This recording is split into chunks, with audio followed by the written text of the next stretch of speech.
Tropical storm Beryl is intensifying and is expected to become a major hurricane by Monday as it nears the Caribbean. A hurricane watch is in place for several islands, including Barbados and St. Lucia, with tropical storm watches for others like Martinique. Beryl could bring destructive winds, heavy rain, and a life-threatening storm surge to the Windward Islands.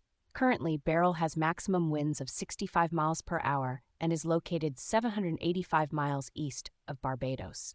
President Biden's wind energy initiative aims to produce 30,000 megawatts of wind energy by 2030, but current achievements are less than 1% of this goal.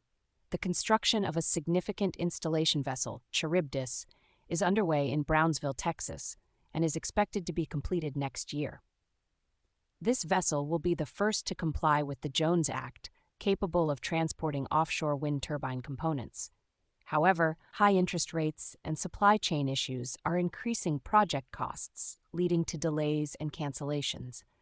The Biden administration hopes to overcome these challenges through tax benefits from the Inflation Reduction Act, but a new administration could disrupt further projects.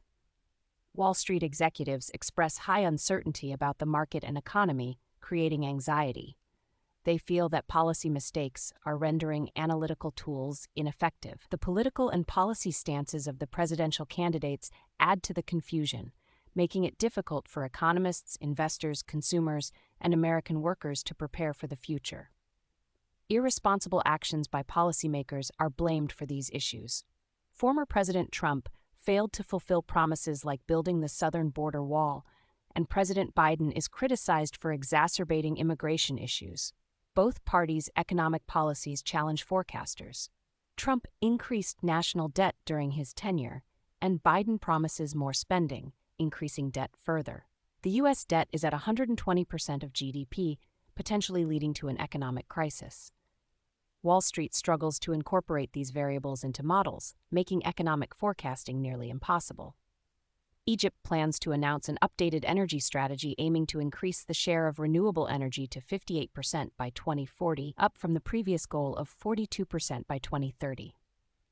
The Minister of Electricity, Mohammed Shaker, announced the new target, with the strategy expected to be revealed in the next 2 to 3 months. U.S. prosecutors are meeting with Boeing and the families of victims from the 737 MAX plane crashes in 2018 and 2019 as a July 7th deadline approaches to decide on criminal charges. Boeing discussed a potential violation of a 2021 Deferred Prosecution Agreement, DPA, with the Department of Justice, which has protected Boeing from criminal charges. The Department of Justice is updating victims' families on the investigation's progress. Boeing claims to have complied with the agreement, while the Department of Justice recommends criminal charges if they decide Boeing violated the agreement. Discussions are ongoing to resolve the investigation's findings.